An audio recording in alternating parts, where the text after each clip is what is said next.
இந்த வருஷத்தோட முதல் பயிற்சி 7 நாள் பயிற்சி. கண்டிப்பாக அன்பே சாய் குடும்பத்தில் இருக்கிறவங்க இந்த பயிற்சியில் கலந்துக்கணும்.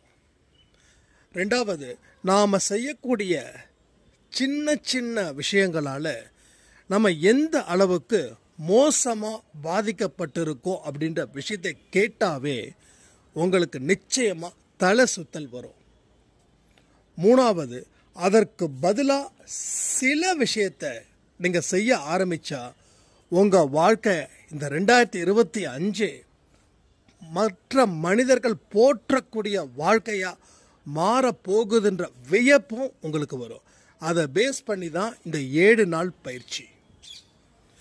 கடவுள் உங்களுக்கு இந்த 2025 ஒரு சிறப்பான வாழ்க்கையை கொடுக்கணும்னு அவர் போராடிக்கிட்டு இருக்காரு, தீவிரமாக போராடுறாரு. இப்போ இந்த விஷயத்தை நீங்கள் பயன்படுத்திக்கிட்டீங்கன்னா உங்கள் வாழ்க்கை இன்னமும் சிறப்பாக இருக்கும். 100க்கு 100 நாம் நல்ல வாழ்க்கையை வாழுவோம். இந்த பதிவை முழுவதும் கேளுங்க. இதை கண்டிப்பாக நீங்கள் லைக் பண்ணணும், ஷேர் பண்ணணும். ஏன்னா உங்களுக்கும் உங்கள் சுற்றி இருக்கிறவங்களுக்கும் இந்த விஷயங்கள் போய் சேரும்போது அது உங்களுக்கு மேலும் பல பலன்களை அது கொடுக்கும்.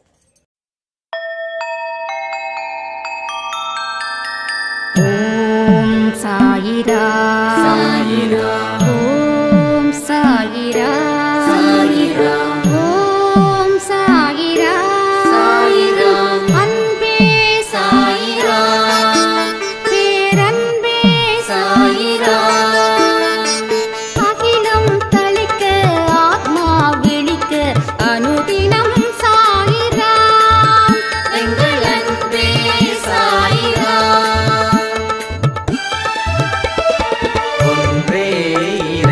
ஒன்றே பூமிக்கென்றும் சாயிரா, சரணம் சாயிரா, நன்றே செய்து வாழ்வோம், நாம் ஒன்றே செய்து வாழ்வோம், அன்பே சாயிரா.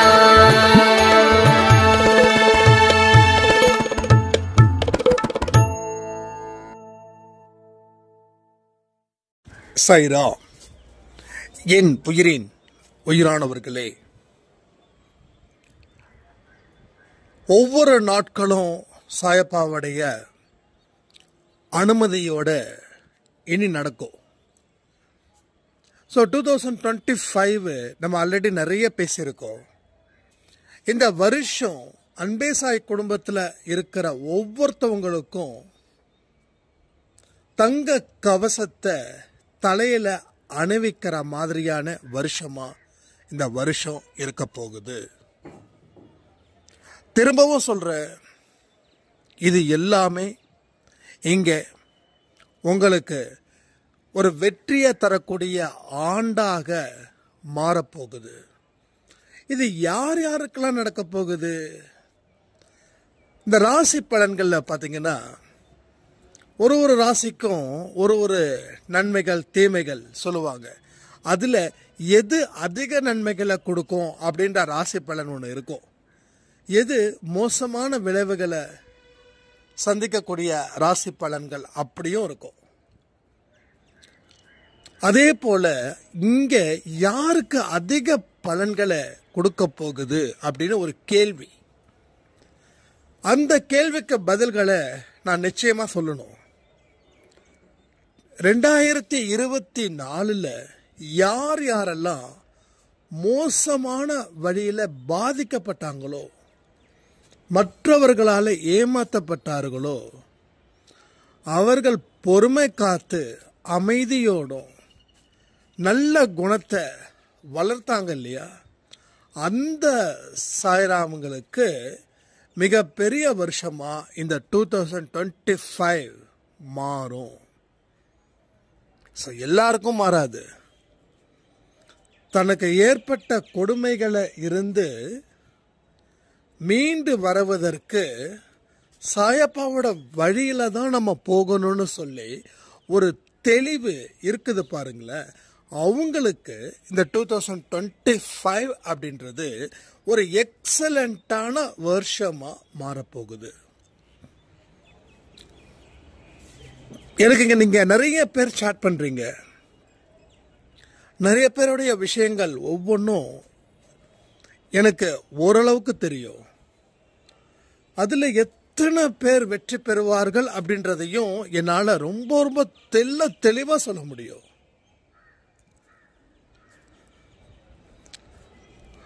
ஏன்னா அவங்க சைடுல எந்த தப்பும் எந்த தவறுகளும் இல்லாமலே அந்த தண்டனையை தான் செய்த தவறு மாதிரி ஏத்துக்கிட்டு எந்த இடத்துலையும் எந்த கோபத்தையும் எந்த வெறுப்பையும் எந்த பழிவாங்க செயல்களையும் மனசுக்குள்ளே போட்டு விதைக்காம சாயப்பாவோட வழியில நடந்து அமைதி காத்து நடப்பவை அனைத்தும் நன்மைக்கேன்னு சொன்னாங்க இல்லையா, அவங்களுக்கு மிகப்பெரிய வெற்றி பெறக்கூடிய ஆண்டா இந்த ஆண்டு அமையும்.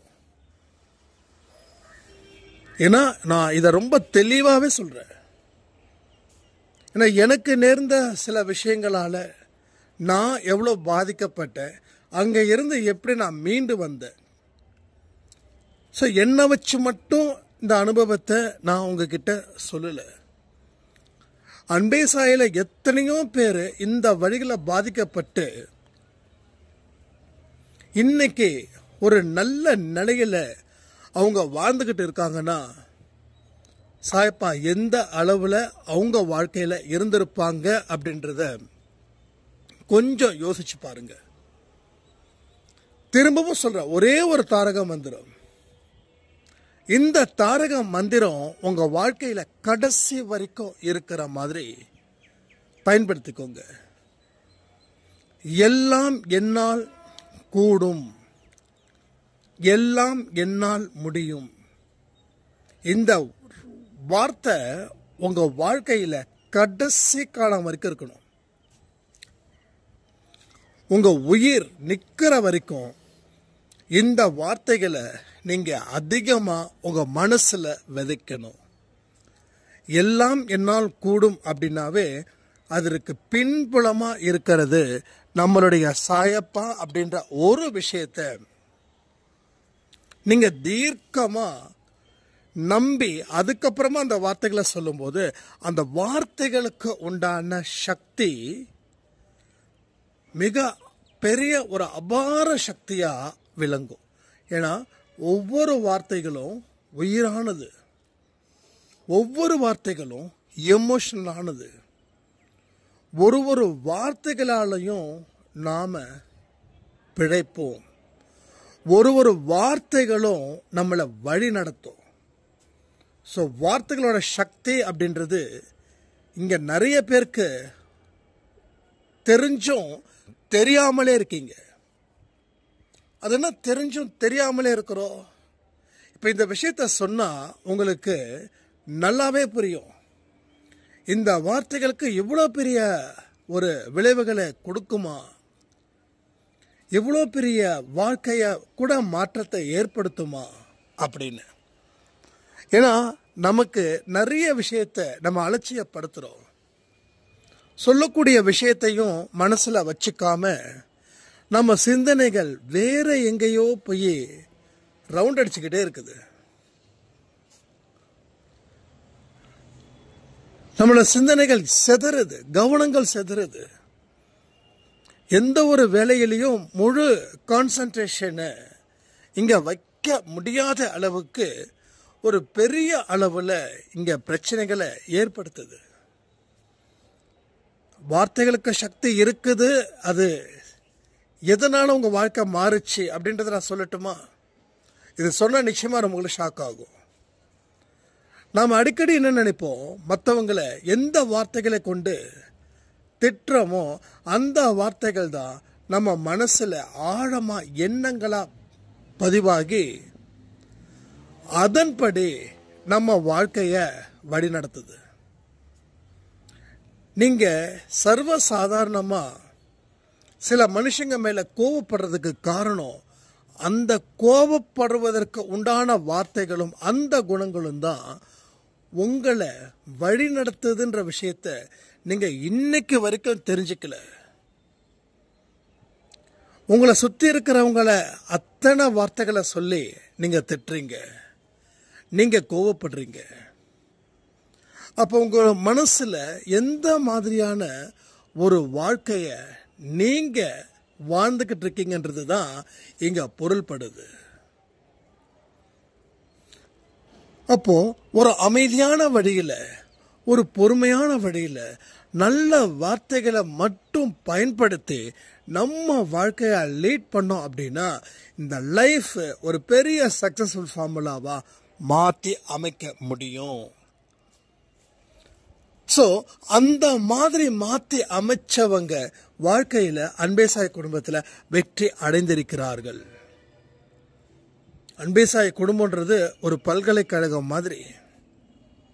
இங்கே எந்த மாதிரியான மக்கான ஸ்டூடெண்ட்ஸ் வந்தாலும் சரி, அவங்கள சாயப்பா நல்லபடியாக தெளிவுபடுத்தி வாழ்வதற்கு உண்டான அத்தனை விஷயங்களையும் ஆசீர்வதிக்கப்படுவார். இன்னைக்கு உலகத்தில் என்னென்னமோ நடக்குது, ஏதேதோ நடக்குது. தமிழ்நாட்டில் திடீர்னு ஒரு பிரச்சனைகள் வருது, இந்தியாவில் வருது. ஏன்னா அந்த அளவுக்கு நெகட்டிவிட்டி இருக்கிற இடத்துல நாம் எவ்வளோ கேர்ஃபுல்லாக இருக்கணும் அப்படின்னா, கொரோனா வந்திருக்கும் போது முதல் அலையில் பெருசாக நம்ம கவனத்தை வைக்கல. எனக்கு வராதுன்னு நினச்சோம், வராதுன்னு சொன்னவங்களுக்கு வந்துச்சு. அப்புறம் நம்ம கவனத்தை ஜாஸ்தி பண்ணோம், நாம் சேஃபாக இருந்தோம். ஸோ கவனத்தை வைக்காதவங்களும் அதை முக்கியம் இல்லைன்னு நினைக்காதவங்களுக்கும் தான் பிரச்சனைகள் பல மடங்கு அதிகரிச்சது. நிறைய குடும்பத்தில் இழப்புகளும் நடந்துச்சு. ஸோ கொரோனாவால் மரணம் அடைஞ்சவங்க நிறைய பேர், நம்ம சொந்த பந்தங்களில் நிறைய பேர் காலி. ரொம்ப கஷ்டம். அதனால அப்படிப்பட்ட ஒரு விஷயமே வரக்கூடாது. ஸ்தம்பிச்சது நாடே. நல்லா நினைச்ச முடிஞ்சிடுச்சு. ஏன்னா அது மிகப்பெரிய அளவில் வேகமாக கொள்ளுது. அதுக்குள்ளே நிறைய நல்ல விஷயங்கள் செய்யணும்னு சொல்லி அந்த கவனத்துக்கு நான் போயிட்டேன். மரணத்தை பற்றி பயப்படலை, ஆனால் நிறைய புண்ணியத்தை செய்யணும். அப்போ நிறைய புண்ணியத்தை செஞ்சாதான் வரக்கூடிய ஜென்மத்தில் நாம் ஓரளவுக்காவது நல்ல வாழ்க்கையை வாழ முடியும். ஸோ அந்த கோட்பாடின் மூலமாக அதே போல தான் இங்கேயும். ஸோ நம்ம எந்தெந்த விஷயத்துலலாம் கவனத்தை வைக்கிறோமோ அதில் முழு முயற்சியாக வைக்கணும். நிறைய பேர் நீங்கள் சொல்லக்கூடிய ஆடியோவில் 2 நாள் ஃபாலோ பண்ணுறேன், 3 நாள் ஃபாலோ பண்ணுறேன், அதுக்கப்புறம் என்னால் ஃபாலோ பண்ண முடியலன்னா நீங்கள் போதிய அளவுக்கு இன்னமும் மென்டலி ஸ்ட்ராங் இல்லைன்னு அர்த்தம். ஸோ மென்டலி வீக்காக இருக்கிறவங்க தான் கோபப்பட்டும், துக்கப்பட்டும், துன்பப்பட்டும், துயரப்பட்டும் மோசமான வார்த்தைகளை பேசக்கூடியவர்களா இருப்பார்கள். இதில் நானும் விதிவிலக்கு இல்லை, யாரும் விதிவிலக்கு இல்லை. ஸோ மென்டலி ஸ்ட்ராங்காக இருக்கிறவங்களோட மைண்டு என்றைக்குமே சைலண்ட்டாக இருக்கும். உங்கள் மைண்டு சைலண்ட்டாக இருந்தால் உங்கள் மென்டலி ஸ்ட்ராங், உங்கள் மென்டல் ரொம்ப ஸ்ட்ராங்காக இருக்குதுன்னு அர்த்தம். ஸோ வீக்காக இருக்குதுன்னா நம்ம எமோஷ்னல் பேர் வழியாக இருப்போம், எல்லாத்தையும் கொட்டிடுவோம். எந்த ஒரு சின்ன துன்பமோ பெரிய துன்பமோ, துன்பம்னு ஒன்று வந்துருச்சுன்னா சின்னதாக இருந்தாலும் சரி அதை பெருசாக நினச்சிப்போம். ஒரு சின்னதாக அடிபட்டால் கூட நமக்கு ஏதோ ஒரு பெரிய தடை இருக்குது, அதனால தான் அடிபட்டு இருக்குதுன்னு நினைப்போம். ஸோ மென்டலி வீக்காக இருக்கவங்களுடைய மெயினான ஒரு ப்ரெஷர் இது. என்ன அடிபட்டாலும் சரி, என்ன வலிச்சாலும் சரி, என்ன தடைகள் வந்தாலும் சரி, நடப்பவை நன்மைக்குன்னு என்னைக்கு உங்கள் மென்டல் அளவில் நீங்கள் ஸ்ட்ராங்காக இருக்கீங்களோ அன்னைக்கு தான் உங்களால் வாழ்க்கையில் ஒரு சிறப்பான ஒரு தொடக்கத்தை நீங்கள் உருவாக்க முடியும். அதே போல் மென்டலி ஸ்ட்ராங் இல்லாதவங்க அடிக்கடி ஜாதகம் பார்ப்பாங்க, ஜாதக நோட்டோடையே அலைஞ்சிட்டு இருப்பாங்க. அந்த ஜாதக நோட்டு ரொம்ப பழசாக போயிருக்கும். சில பேரோட வீட்டில் ஜாதக நோட்டு புதுசாக இருந்துச்சுன்னா ஜாதக நோட்டுக்கு வேலை கொடுக்கலன்னு அர்த்தம். ரொம்ப பழசாகிடுச்சுன்னா அந்த ஜாதக நோட்டு மாசத்துல 2 நாளாவது பார்க்குறவங்களா இருப்பாங்க. அப்போ மாசத்துக்கு 2 நாள்னா 12 மாசத்துக்கு 24 தடவை தொட்டதுக்கெல்லாம் ஜாதகம் பார்க்குறவங்க இருக்காங்க. ஸோ அவங்க அத்தனை பேரும் மென்டலி ஸ்ட்ராங் இல்லைன்னு அர்த்தம். நீங்கள் ஜாதகம் பார்க்கறது அது உங்கள் நம்பிக்கையை பொறுத்தது, அதில் நான் தலையிடலை. ஆனால் எனக்கு பொறுத்த வரைக்கும் ஜாதகமே கிழிச்சு போட்ட ஒரு டைமில் அது இருந்தால் தானே நீ பார்ப்ப. என்னைக்கு அதை பார்க்கலையோ அன்னைக்கு மென்டலி நான் ஸ்ட்ராங்காக இருந்தேன். என்னைக்கு நான் அதை பார்க்க ஆரம்பிச்சினோ அன்றைக்கி நான் மென்டலி நான் வீக் பர்சனாக இருந்தேன். ஏன்னா நாம் என்ன உருவாக்கணும்னு நினைக்கிறோமோ அதுக்கு நம்ம முயற்சியும் உழைப்பும் இல்லாமல் எந்த ஒரு விஷயமும் நடக்காது. முயற்சியும் உழைப்பும் இருக்கணும். இது இல்லாமல் கோயிலுக்கு விளக்கேற்றுறதோ இல்லை கட்டம் சரியான சொல்லி பரிகாரம் பண்ணுறதோ இது எதுவுமே இங்கே வேலைக்கு ஆகாது. அதனால் எந்த பிரயோஜனமும் கிடையாது.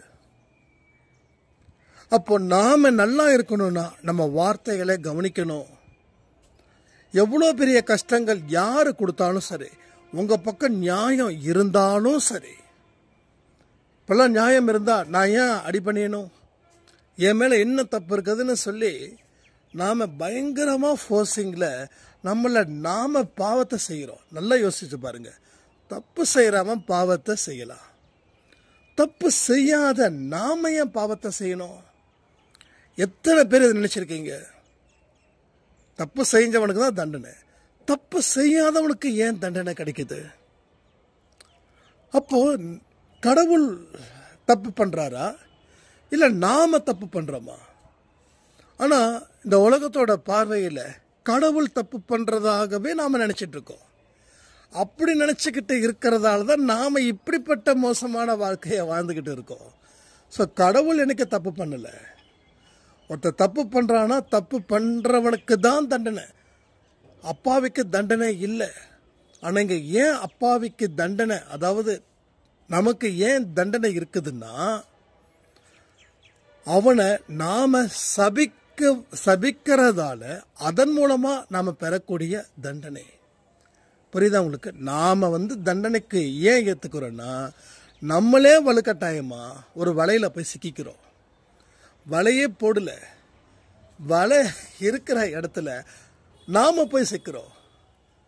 அப்போது அந்த மீனுக்கு வலை போட்டவனுக்கு அது ரொம்ப சாதகமாக போயிடுச்சு.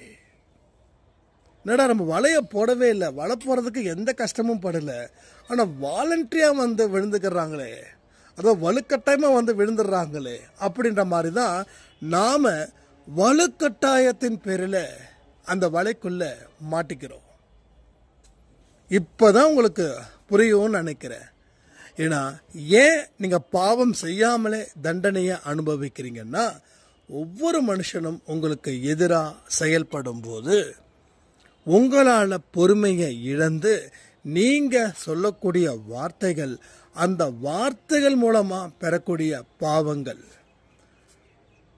அதாவது 10 பேருனா அந்த 10 பேர் நீங்கள் திட்டுறீங்க. நீங்கள் நினைக்கிறீங்க நான் வாழ்க்கையை அழிக்கல, திட்டுறது தப்பா அப்படின்னு. ஆனால் எந்த அளவுக்கு ஒரு மனுஷனை சபிக்கிறீங்களோ திட்டுறீங்களோ இல்லை அவன் துன்பப்படும் போது சந்தோஷமாக உங்கள் வாழ்க்கை இருக்குதுன்னு நம்புறீங்களோ அப்போவே ஒவ்வொரு பாயிண்ட்டும் உங்கள் பாவத்தை சேரும். அப்போது நீங்கள் தெரிஞ்சவன் தெரியாதவன், அறிஞ்சவன் அறியாதவன், புரிஞ்சவன் புரியாதவன். இப்போ நம்ம தெரிஞ்சவனை மட்டுமா திட்டுறோம்? நல்லா யோசிச்சு பாருங்க. தெரியாதவனையும் திட்டுறோம். எப்படி திட்டுறோம் தெரியுமா? ஒரு கடைக்கு போகிறோம், ஏதோ ஒரு பொருளை வாங்குகிறோம், அந்த காசை கொடுக்குறோம். இன்னொருத்தவங்க சொல்கிறாங்க, எங்க நான் வாங்கின கடையில் இவ்வளோ ரூபா தான், நீங்கள் அந்த கடையில் போய் இப்படி ஏமாத்திட்டானேன்னு சொல்லும்போது நீங்கள் அந்த கடைக்காரரை திட்டுறீங்க. அதாவது ரேட்டை பார்க்காம யோசிக்காம வாங்கினது உங்கள் தப்பு. அவன் உங்களை ஏமாத்தினானா இல்லையான்னு தெரியாது, ஏமாத்தினா அவனுக்கு ஒரு பாவம். ஆனால் இப்போ நீங்கள் என்ன பண்ணுறீங்க? நீங்கள் அந்த கடைக்காரனை கேவலமாக திட்டுறீங்க. அப்போது அந்த கடைக்காரனை மட்டும் திட்டலை, அந்த ஆள் சம்மந்தப்பட்ட அத்தனை பேருக்கும் அந்த திட்டு விழுது. அந்த கடைக்காரருக்கு திட்டு விழுது, அந்த கடைக்காரரோட மனைவிக்கு திட்டு விழுது, அந்த கடைக்காரரோட அப்பா அம்மாவுக்கு திட்டு விழுது, அந்த கடைக்காரரோட குழந்தைக்கு திட்டு விழுது, அந்த கடைக்காரரோட பேரன் பேத்திக்கு திட்டு விழுது. ஒரு மனுஷனை திட்டுறீங்க, ஆனால் அது 10 உங்களுக்கு வருது. இதான் நம்ம அன்பேசால இருக்க மேஜிக் நம்பர். இஸ் 1:10. ஸோ ஒருத்தனை மட்டும் நம்ம திட்டல. ஃபார் எக்ஸாம்பிள், அவன்லாம் ஏமாத்திட்டானே, அவன்லாம் வீணாக போயிடுவான், இந்த ஒரு வார்த்தை நீங்கள் சொல்கிறீங்க. இது ஜஸ்ட் சாதாரண வார்த்தை. நீங்கள் சொல்கிறதெல்லாம் வீணாக போயிடுவானா அப்படின்னு கேள்விகள் கேட்கலாம். அவன் வீணாக போக மாட்டான், ஆனால் நாம் வீணாக போயிடுவோம். ஏன்னா அவனை நம்பி ஒரு 10 பேர் இருக்கிறாங்க. அவன் வீணாக போயிட்டா அந்த 10 பேருக்கும் ஏகப்பட்ட பிரச்சனைகள் வரும். நல்ல மைனூட்டாக அக்யூரேட்டாக நீங்கள் பாருங்கள். இதெல்லாம் பாசிபிளான்னு கேட்கலாம். சாயப்பா துணையோட எல்லாமே நமக்கு பாசிபிள். ஸோ இது பெரிய ஒரு எஃபெக்டிவ், இது மிகப்பெரிய ஒரு வலிமை, இது நல்ல ஒரு தொடக்கம், இது நல்ல ஒரு முயற்சி. அப்போ ஏமாந்துட்டனே என்ன பண்ணுறது? இது ஒரு பெரிய கேள்வி. ஒன்று, அவங்கக்கிட்ட போய் கேளுங்க, சார் இது மாதிரி இப்படி இருக்குது, இப்படி ஒரு ரேட்டுங்க வாங்கியிருக்கோம், நாங்கள் உங்களை நம்பி தானே வந்திருக்கோம், கொஞ்சம் பார்த்து பண்ணி கொடுங்கன்னா நல்ல மனசாட்சி இருக்கிறவன் செஞ்சு கொடுப்பான். இல்லை முடியாது, நீங்கள் வாங்கினதானா ஒரு சிரிச்ச முகத்தோட ஓகேங்க கேட்கலான்னு வந்தோம், தப்பாக நினச்சிக்க வேண்டாம், சாரி, அவ்வளோதான். இதில் சொல்கிறதுக்கு என்ன பிரச்சனை வந்துட போகுது? இப்போ நீங்கள் அவனை திட்டுறதால உங்களுக்கு லாபம் இல்லை, ஏற்கனவே உங்களுக்கு ஒரு நஷ்டம். அந்த நஷ்டத்தில் அவனை திட்டுறதால வரக்கூடிய ஒரு நஷ்டமும் சேர்ந்து நிற்குது. இப்போ 2 நஷ்டமும் உங்களை படாத சித்திரவதையை அது கொடுக்குது. ஒன்று, சம்மந்தப்பட்ட ஆள்கிட்ட இப்படிப்பட்ட விஷயம் இருந்துச்சு, என்ன பண்ணான்னு கேளுங்க. ஒன்று, அவங்க அட்ஜஸ்ட் பண்ணி கொடுக்கட்டும். இல்லையா பரவாயில்லைங்க, ரொம்ப தேங்க்ஸ், தப்பாக நினச்சிக்காதீங்க அப்படின்னு சொல்லி வாங்க, தப்பே கிடையாது. அப்போ கூட அவர் குறைப்பாருன்றதுக்காக ஆக்ட் பண்ண வேண்டாம். உண்மையான மனசோட நீங்கள் இருந்து பாருங்கள்.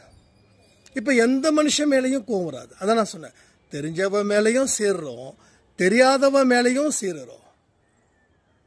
ரைட்டா? நான் கூட சம்டைம்ஸ் கால் டாக்ஸி இல்லை ஆட்டோவில் போகும்போது அவங்க 150 ரூபா அப்படின்னு தான் நமக்கு தெரியும். நம்ம ஏற்கனவே போன ரூட்டை வச்சு தான் நம்ம பேசுவோம்.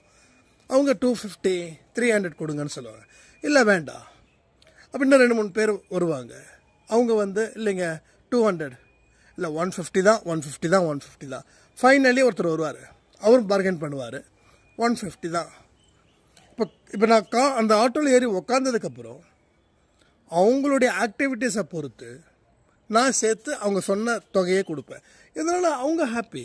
இந்த 50 ரூபாயில் நான் கோட்டை கட்ட போகிறதில்ல. ஆனால் நான் கொடுக்குற 50 ரூபாயில் அவங்களுக்கு ஏதாவது ஒரு வேலை, ஏன்னா அவங்க பிஸ்னஸ். இப்போ எனக்கு அது பிஸ்னஸ் கிடையாது, ஆட்டோ ஓட்டுறது என் பிஸ்னஸ் கிடையாது. பட் அவங்களுக்கு அது பிஸ்னஸ், அவங்கள நம்பி குடும்பம் இருக்குது. அப்போ மனதார இருந்தாங்கன்னா அவங்க அவ்வளோ ஒரு ஹாப்பி மூமெண்ட் அவங்களுக்கு இருக்கும். ஸோ அந்த சந்தோஷம் அது நமக்கு கிடைக்கக்கூடிய வாழ்க்கையில் ஒரு புண்ணியம் கூட வச்சுக்கலாம். இல்லை நம்ம வாழ்க்கையில் வரக்கூடிய கர்மாவை அகற்றுவதற்கு அதுவும் ஒரு பாயிண்ட்டாக அங்கேயும் இருக்கும். ஸோ இதுதான் தெரிஞ்சவன் தெரியாதவன். ஸோ தெரிஞ்சவன்கிட்ட மட்டும் நாம் பாவத்தை சம்பாதிக்கலை, இது மாதிரி தெரியாதவங்க கிட்டேயும் பாவத்தை நம்ம சம்பாதிக்கிறோம். ஸோ எதுவாக இருக்கட்டும், எங்கேயா இருக்கட்டும், புன்னகையை மட்டும் எப்பயுமே நீங்கள் மாற்றாதீங்க. இனிமேலாவது நாம் எந்த அளவுக்கு தெளிவாக இருக்கோமோ அந்த அளவுக்கு நம்மளுடைய பாவம் அப்படின்ற பேயை நாம் ஓட்டலாம். இல்லைன்னா அந்த பாவன்ற பேய் ஆட்டோமேட்டிக்காக நம்மக்கிட்ட நம்மளை நாசம் பண்ணாமல் விடாது. இது எல்லாமே உங்களுக்கு சாதாரணமான விஷயமாக தான் தெரியும். ஆனால் கொஞ்சம் பயிற்சி பண்ணுங்க. அடுத்த ஒரு பயிற்சி ஆரம்பிக்கலாமா? ஒரே ஒரு வாரம், ஜஸ்ட் 7 days, இந்த மண்டே டு நெக்ஸ்ட் மண்டே வரைக்கும் யார் என்ன கோவப்பட்டாலும் நீங்கள் கோவப்படக்கூடாது. Point number 1. And point number 2, உங்கள் பக்கம் 100% நியாயம் இருந்தாலும் சரி, உங்கள் மேலே தப்பு இருக்கிற மாதிரி நீங்கள் அமைதியான முறையில் இருக்கணும். தெரிஞ்சவங்க தெரியாதவங்க அவங்க ஏமாற்றிட்டாங்க இவங்க ஏமாற்றிட்டாங்கன்னு சொல்லி எரிமலை மாதிரி வெடிக்கிறத நிறுத்தணும். ஜஸ்ட் 7 days மட்டும் எனக்கு நீங்கள் கொடுங்க. சாயப்பா உங்கள் வாழ்க்கையில் ஒரு பெரிய மாற்றத்தை நிச்சயமாக ஏற்படுத்துவார். ஸோ இந்த நேரத்தில் உங்களை அமைதியை குலைக்கிறதுக்காக பல சோதனைகளும் வரும். என்றைக்கு ஒரு பயிற்சியில் நம்ம தொடங்குகிறோமோ அது பயிற்சி கிடையாது, அது ஒரு சோதனை. அந்த சோதனை காலத்தில் நீங்கள் இன்னமும் கேர்ஃபுல்லாக இருக்கணும், ரொம்ப ரொம்ப கேர்ஃபுல்லாக இருக்கணும். ஏன்னா எந்த நேரத்தில் வேணாலும் உங்களை வம்புக்கு இழுக்கும் சில விஷயங்கள். அப்போ அதில் இருந்து நாம் மீளணும். அப்போ இதை மீண்டுட்டா நமக்கு சொர்க்கம்தான், நரகம் இல்லை, சொர்க்கம். அப்போ அன்பே சாயில சொல்லக்கூடிய பயிற்சிகள் கடவுளுடைய நேரடி கண்காணிப்பில் இருக்குது. சாயப்பாவோட நேரடி கண்காணிப்பில் தான் இந்த பயிற்சியே இருக்குதுன்றதை மறந்துடாதீங்க. சந்தோஷ் அப்படின்ற தனி மனுஷன் எதையுமே சொல்லலை. அப்படி அவன் சொல்கிறான் அப்படின்னா தயவு செய்து அதை மனசை மாற்றிக்கோங்க. இது கடவுளால் ஏன் மூலமாக சொல்லப்பட்டு அது உங்ககிட்ட நான் கொடுக்குறேன். இன்னமும் சொல்கிறேன், நான் வெறும் ஒரு கருவி தான். நான் உங்களுக்கு பேசுகிறது எப்படி ஃபோன் மூலமாக உங்களுக்கு கிடைக்குதோ, அப்போ ஃபோன் சாயப்பா கிடையாது.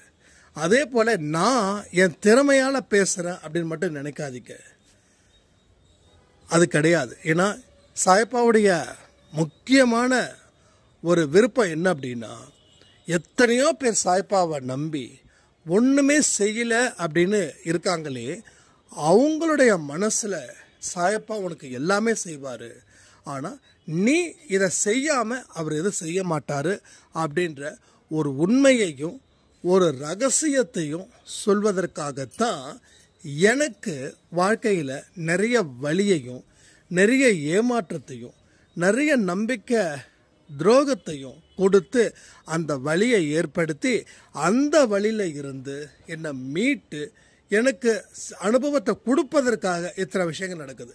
எதுக்கு அந்த அனுபவத்தை கொடுக்குறாரு? சாயப்பாவோட குழந்தைகள் என்றைக்குமே தொற்று போக மாட்டார்கள், வெட்கப்பட மாட்டார்கள், தலை குனிஞ்சு வாழக்கூடிய மோசமான வாழ்க்கை அவர்களுக்கு இல்லை அப்படின்றத புரிய வைக்கிறதுக்காக எனக்கு வலிகளையும் ஏமாற்றத்தையும் துரோகத்தையும் கொடுத்து என்னுடைய பாவத்தையும் குறைச்சி என்னுடைய புண்ணியத்தையும் அதிகரித்து அதை உங்கள் மூலமாக உங்களுக்கும் அப்படிப்பட்ட வாழ்க்கையை கொடுக்கணுன்றது அவருடைய விருப்பமே தவிர வேறு எதுவுமே கிடையாது. அலட்சியப்படுத்துறதும் அலட்சியப்படுத்தாததும் உங்கள் கையில் இருக்குது. ஆனால் எனக்கு பொறுத்த வரைக்கும் அன்பே சாயில 100 பேர் இருக்கிறாங்கன்னா 100 பேரும் பாஸ் ஆகணும். 99 பேர் பாஸ் ஆகிட்டாங்க, ஒருத்தவங்க தானே ஃபெயில் ஆகிட்டாங்க, அதனால் என்ன அப்படின்னு கேட்கவே முடியாது. ஏன்னா இதில் ஒரே ஒரு விஷயந்தான் இருக்குது, சொல்லி முடிக்கிற ஆடியோவை. ஆட்டு மந்தையில் ஒரு ஆடு தொலைஞ்சு போச்சு அப்படின்னவொடனே அந்த ஜீசஸ் என்ன பண்ணாங்கன்னா, அந்த தொலைஞ்ச ஆடை ஐ திங்க் 1000 ஆடோ இல்லை 100 ஆடோ தெரியாது, அந்த ஒரு ஆட்டை தேடி கண்டுபிடிச்சி அதை பாசமாக தடவி கொடுப்பாரு. இத்தனை ஆடு இருக்குது, ஒரு ஆடு போயிடுச்சு போ அப்படின்னு அவர் யோசிக்கலை. அதே போல் ஏன்னா நாமளும் கடவுளோட குழந்தைங்க தான், அவருடைய குணங்கள் தான் நமக்கு இருக்குது, குணங்கள் தான் நமக்கு இருக்கே தவிர நாம் கடவுள் ஆகிட முடியாது. அது சுத்த பைத்தியக்காரத்தனம், அது சுத்த ஏமாற்றுவதற்கு உண்டான வழிகள். அப்போது 100 பேரில் 99 பேர் பாஸ் ஆகிட்டாங்க சூப்பர் அப்படின்னு சொல்லி நான் உட்கார மாட்டேன். அந்த ஒருத்தவங்க ஃபெயில் ஆகிட்டாங்க இல்லையா, அவங்களுக்காக அந்த 99 பேர் பாஸ் ஆனதை கூட என்னால் அதை ஏற்றுக்க முடியல. ஏன்னா நாமளும் கடவுளோட குழந்தைங்க தான், கடவுளோட குணங்கள் தான் எனக்கும் இருக்குது, ஸோ உங்களுக்கும் இருக்குது. அப்போ எல்லோருக்கும் மிகப்பெரிய மனபலமும் தைரியமும் இருக்கணும். அதே நேரத்தில் அமைதியான முறையில் போராடணும். அதற்கு இந்த வாரத்தை சாயப்பா நமக்கு கொடுக்குறாரு. இப்போ கூட சொல்லுங்கள், இந்த பயிற்சி அப்படின்றது 20வது நிமிஷத்துக்கு அப்புறம் தான் வருது. ஸோ ப்ரிப்பேர்டாக எதுவுமே இல்லை, ப்ரிப்பேர்டாக எதுவுமே கிடையாது. ஸோ இதை தான் பண்ணணும் அப்படின்னு சொல்லி மண்டையை போட்டு யோசிக்கிறதெல்லாம் இது வரைக்கும் இல்லை. இப்போ கூட நான் நேட்டிவ் பிளேஸில் இருக்கேன், மொட்டை மாடியில் ஆடியோ கொடுக்கல. நேற்று என்றைக்குமே சண்டே வந்து மேக்ஸிமம் பழசை தான் கொடுப்போம். ஸோ இப்போ காலையில் கொடுக்கணும் அப்படின்றதுக்காக இப்போ வந்து இந்த ஆடியோவை கொடுத்துட்டு போகும்போது எனக்கு ஒரு திருப்தி.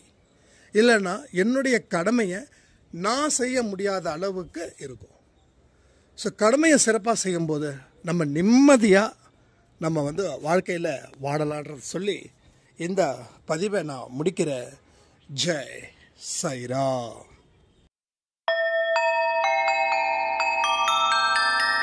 ஓம் சாயிராம். ஓம் சாயிராம்.